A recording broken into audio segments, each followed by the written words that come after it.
Okay, this is a continuation of the story that I called the Odyssey. It's basically the story behind my trip down to Georgia to get this car, ill-advised, and there's some funny stuff to this, but it's kind of a cautionary tale, really, and it's kind of it's a story about what people do sometimes when they get into a difficult situation, how they react to it, and instinctively, I guess maybe. But anyway, here we go. Okay, so I got on Craigslist and I got on YouTube, not YouTube, but I got on some of the car selling sites, and I found this. It was a '64 Chevy Nova down in I believe it was Brazelton, Georgia. Uh, it was south of Atlanta, quite a ways. I went down there twice. I eventually got another car, but anyway, so I head down there and I decided just on a ill-advised, and I've done these things my whole life. I make kind of rash decisions, and then I had to rely on my physical ability and reflexes and instincts to get myself out of situations, dangerous things that I've been in, and that's a whole other story. But anyway, I got on the I called this guy up. His name was Wayne, and boy, Wayne had an accent from down in southern Georgia, big time. And I called him up and I said, "Hey, I'm interested in your '64 Nova that you have." He goes, "Yeah, that's my father-in-law's car, and his name's Roy." So oddly enough, Wayne and Roy, his father-in-law's name was Roy, and but he was taking care of selling the car for him. And I said, "Well, I plan on flying down there this week, and my plan is to come down, look at the car, and then drive it back home." Again, ill-advised. And they wanted 45 or 5,000, something like that. I took $5,000 with me. It's all I had left, cash. And I get on the. I told this fellow I said, "Can I drive the car back? Do you think I can drive the car back?" "Oh, yeah, yeah, yeah. You can drive it back to Kansas City. Should be no problem at all." I said, "Oh, so it's in really good condition?" He goes, "Yeah, yeah, yeah. You can drive it, no problem." So I'm like, "Well, all right." So I told Lisa I was going down to Georgia to buy this car and drive it back home. And Lisa's like, "Well, I don't know about that, but you know, um, sometimes I get these wild hair." And again, like I said, I was having some serious issues with my about my dad passing away, and I was having some depression issues, and that causes you to not really make sound decisions oftentimes. And so anyway, I said, "No, I'm gonna go. I'm gonna go." So I bought a ticket down there to Atlanta because where he lived there was no flights or anything. So I talked to Wayne. And he goes, "Well, yeah, we live south of Atlanta there, and I'll have to come pick you up at the airport." And he says, "I ain't never been to the airport before, but a friend of mine has, and he told me where that I should go. But he told me that that I should pick you up at the end." Now, I don't know what the end is, but he told me that when I get there, I'll see what the end is, and then I reckon you too will see what the end is when you get there. And I go, "Okay, well, I'll try to figure out what the end is." And he goes, "All righty." So he hangs up. So I'm like, "Oh boy." So I fly down there and I get into Atlanta. If you guys have been in Atlanta airport before, it's pretty crazy. And anyway, I get down there to Atlanta and I get through all the stuff, get my bag, and I just had this one little bag. I actually carried it on, and I had a book, my bag, and $5,000. And I just had like a few little things in my bag because I only plan on being there a day or so. So I get down there and I called this guy up, Wayne. And I said, "Hey, I'm here at the airport." And he goes, "Well, I'm going to be a little while late because I don't know where I'm going. And my friend, he told me how to get here. But like I say, I've never been there before. But I'm going to pick you up at the end. Now I'm going to be driving a white pickup truck, a kind of rusty old pickup truck. And when you see me, you come on out and get in the car with me. I go, okay, Wayne, sounds good. So I walk out of the terminal there at Atlanta, and Atlanta has like a long straight shot right in front of the terminal there. It's like and taxi cabs pull in one area, and then cars go down another straight long area there. So I went down to what I thought was the end, as Wayne put it. And what it was, I think it was a separation point between where taxis turn and cars can go down and pick people up. So I'm like, oh man. So I go out there and I stand there, and I've got my book and my bag in my hand, and I'm just standing there, and I'm waiting, and I call Wayne, and he doesn't answer. And so I'm waiting, and I'm waiting about 20, 30 minutes, and I see this rusty old white truck pull up. So, man, I trotted across a couple lanes there and ran up there and grabbed hold of the doorknob, the door handle, and I started to get in. The guy goes, excuse me? I go, are you Wayne? He goes, no, I ain't Wayne. And, man, I was trying to get into somebody else's truck. So I slammed the door and I run back over there. And, by the way, you notice my hair sticking up out of my hat. My hair's had a crazy hair day, so I'm letting it run free. So anyway, I go down there. And I wait again another 30 minutes. And then I see another rusty old white truck come down. And I run out there, and there's this woolly looking dude in there. I mean, coveralls with no shirt on. A woolly looking dude. And I go, oh boy, I go, you Wayne? He goes, yep, hop in. So I jump in there with him. And I'm like, my bells are starting to go off. It's telling me, hey, you know what? You might have got yourself in trouble here. And, but I'm trying to stay positive, and I'm trying to not, freak this guy out and make him think that I, think he's a nutcase and that he's going to kill me or something. I don't want to give him any ideas, I guess. So I get out there, and I'm in the truck with him. And he goes, man, I didn't find this place. I'm driving around. I never been in the city before, and this is crazy traffic. I've never seen so many cars. I go, well, I said, I'm sorry. He goes, no problem. He goes, well, my father-in-law's house is about 45 minutes away from here, down in the country. And he says there ain't no Googles down there where he is. There ain't no, like, Googles, like on your phone. I go, yeah, like, GPS stuff. Yeah, that there. You live way off down there in the country. We got to drive down there where the car is, down in the country. And I'm like, oh, all right, this is sounding great. So nobody knows where I am. I don't have an address for this place. I don't think the old dude has an address. So I'm like thinking, well, this is it. I've got myself into it. So he's driving. He gets off the highway, he gets on some side road, then gets on a blacktop road. And he's going on that blacktop road for a while. Feels like more than 45 minutes, like an hour. And then he gets on a gravel road. Now I'm thinking, well, this is it. I'm looking around, and I'm figuring, well, these are the last sights I'm going to see. I'm thinking this is it, but I'm trying to stay positive again.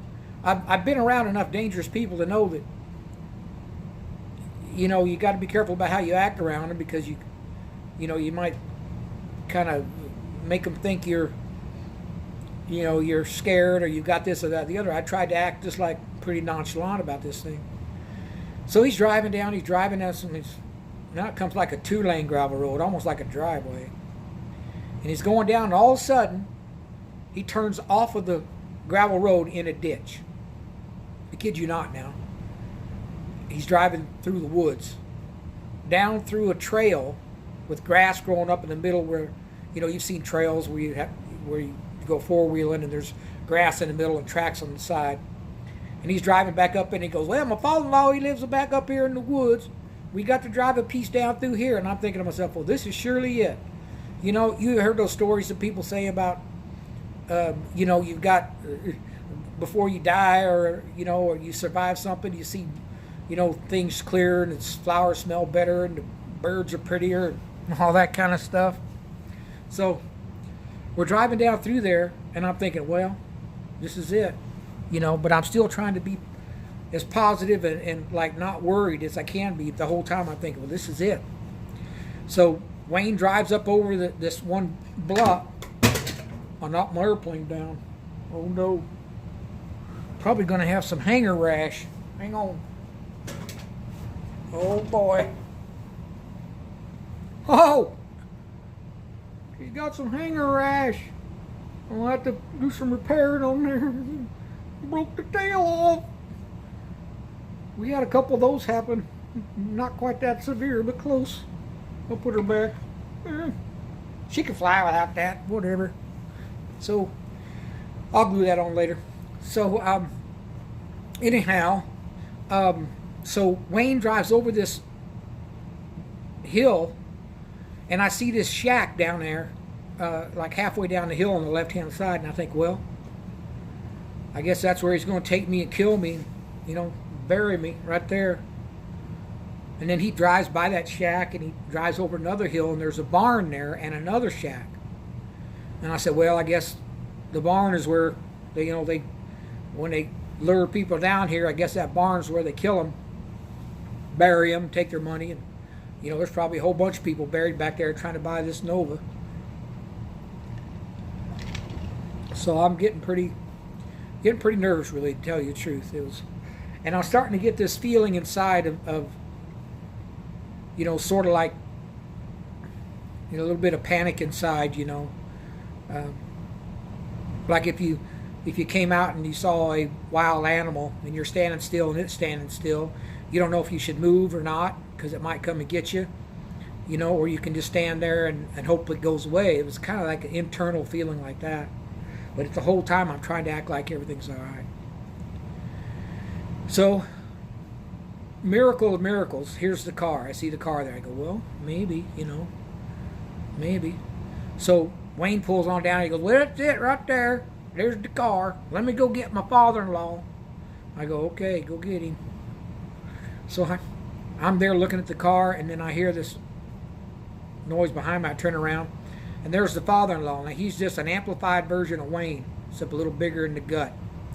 Shirtless, the bib coveralls on, with the straps and belly hanging out both sides.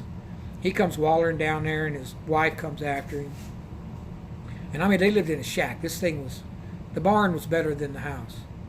And, old Roy comes down there, and he says, hey, how you doing there? I said, well, I'm doing all right. My name's Roy. I said, well, my name's Roy, too. He goes, that's quite a coincidence there. I go, yeah.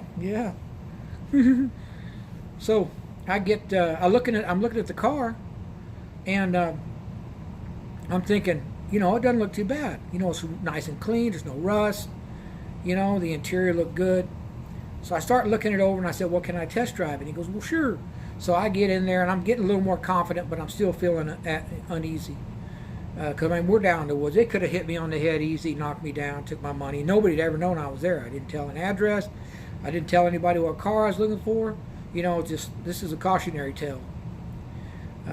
So anyhow, I get down there, and we go test drive the car, and it didn't drive too bad. And I come back, but it's got some fuel leaks. The carburetor's leaking, and I got under the dash. I looked under the dash, and it was rusty up in there. You could see that this car maybe had been underwater at one time.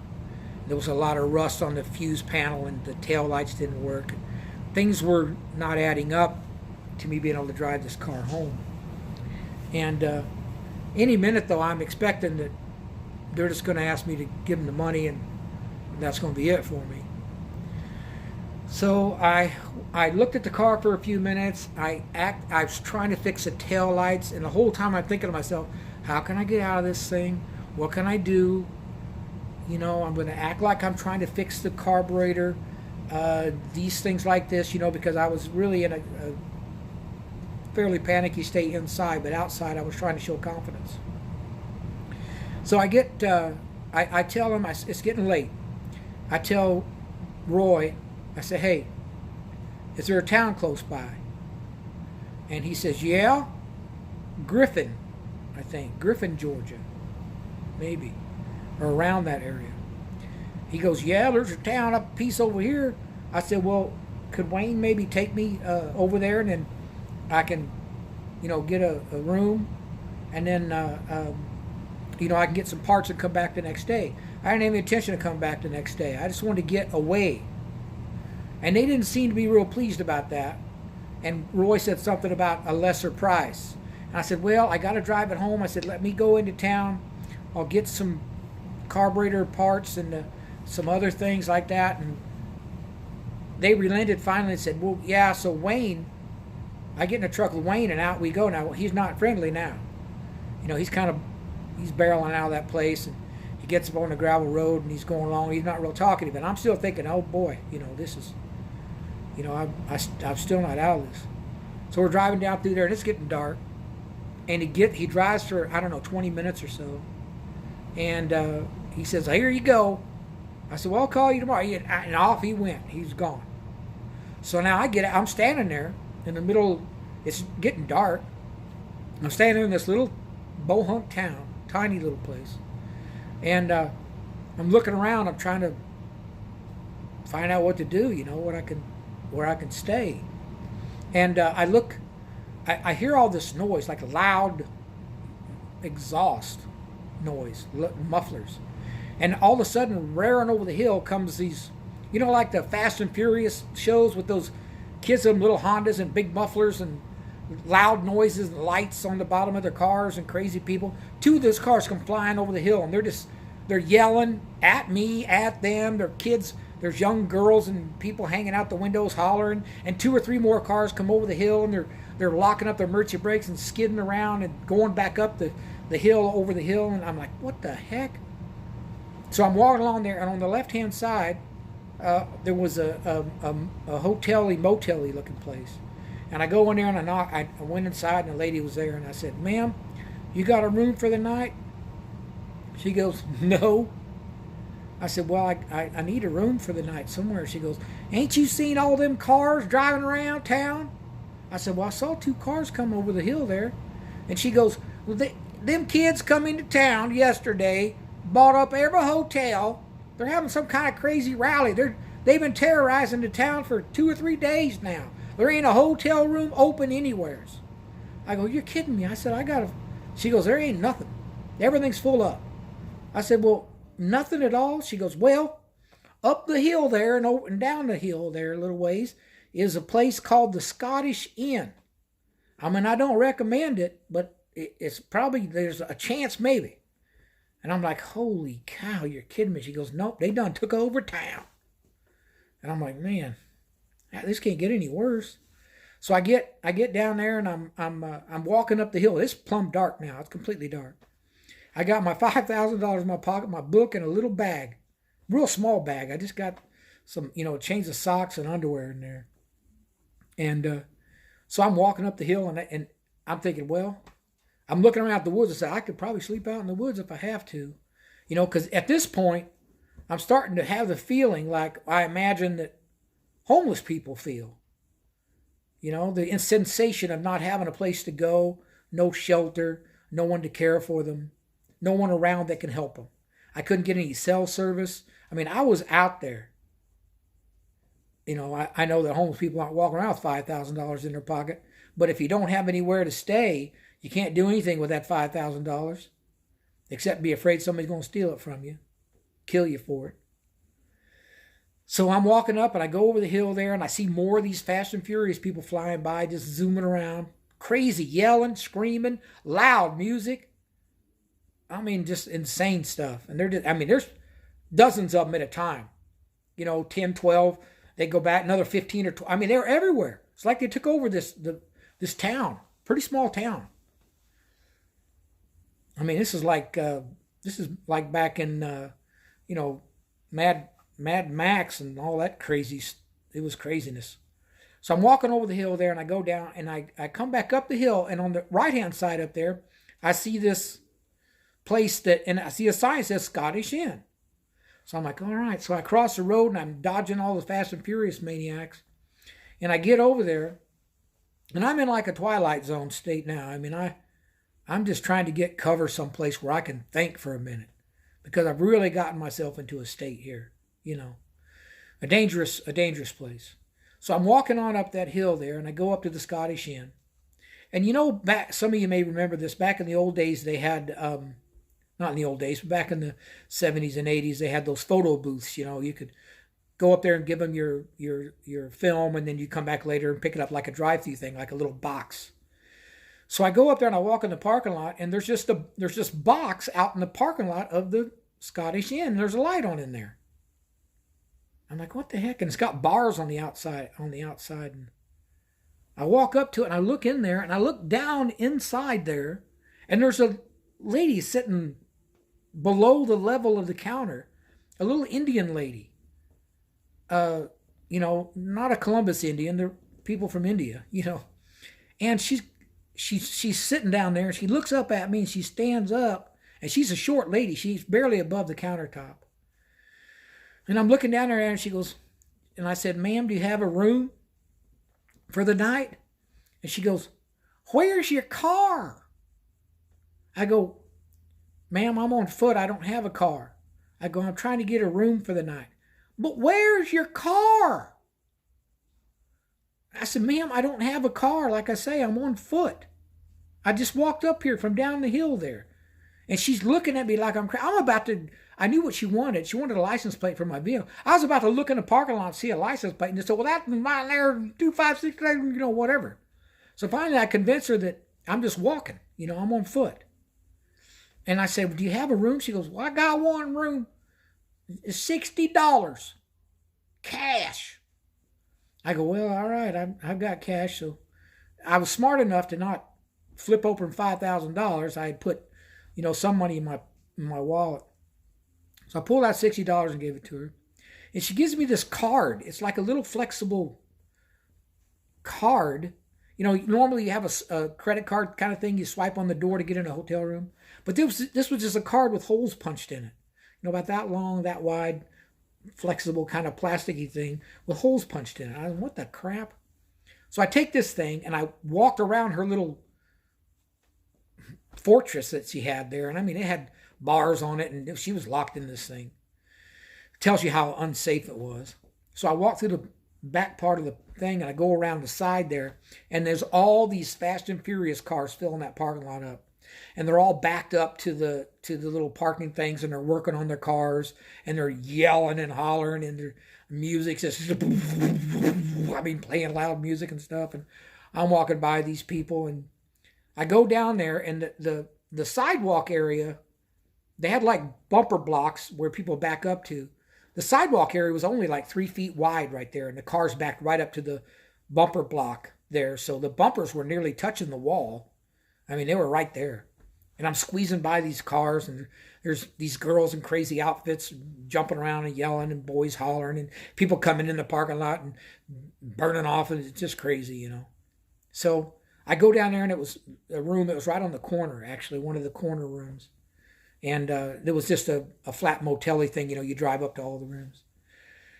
And I look at this plastic thing, and there's a slot in the door, and I go, what the crap is this thing? And I pushed it in, and I think what it did was like, when you push it in, I think there were some pins that dropped in to the little holes in the plastic thing. Then it allowed you to open the door. When you open the door, you had to pull the plastic thing out. Then you went in. It was weird, but I finally got in there. And I get inside the hotel, the little motel place there. Tiny little place, a bed, you can imagine psycho kind of a room, very small. Just a window there on the parking lot side, and that was it. And, I go to lock the door, and the door doesn't even really feel like it's on the hinges that well. So I shut the door, and it was just it wasn't really that solid. But oddly, there was a piece of steel sticking out from the wall below the door, and it was like a curved piece of steel. I have no idea what it was. It's almost like one of those medieval things you would lock a door with, like you'd put a big piece of wood in it. Clunk! I keep the door from opening. So I'm like, oh man, I got to find a better way of locking this thing. So I actually took my belt off, and I wrapped it around the steel thing and took it up and wrapped it around the doorknob and tied it real tight. That way, you couldn't just push the door open. And so I go in this little motel room, and I sit down there, and I'm like, holy crap, what have I gotten myself into? I sit down there, and I'm like, well, I've gotten away from Roy and Wayne, and I got by the Fast and Furious Mad Max people, and now I'm in this crappy little motel. I called Lisa, you know, we're trying to find a flight out of there. I mean, there was no way for me to even get to an airport. There were no taxis. You know, there was nothing, no Uber, nothing out here in the middle of nowhere. I mean, I'm in a bad place. So Lisa was looking for flights, and you know, she's had to deal with me for 40 years, and I've had to deal with me for even longer. So, and that's difficult. Uh, but that's another story. But anyway, you know, I'm stuck there, and I'm just trying to figure stuff out. I put my money in my boot, and you know, I laid down on that bed, and I didn't get under the blankets because I knew God knows what's under there. So I went ahead and went to sleep. I don't know what time. My idea was wake up in the morning and try to figure out how to get out of there, try to get back home. So that's the second installment of the Odyssey. There's a lot to come still. Haven't really even touched the surface. I hope you guys enjoy it. You guys take care of yourselves. Bye-bye.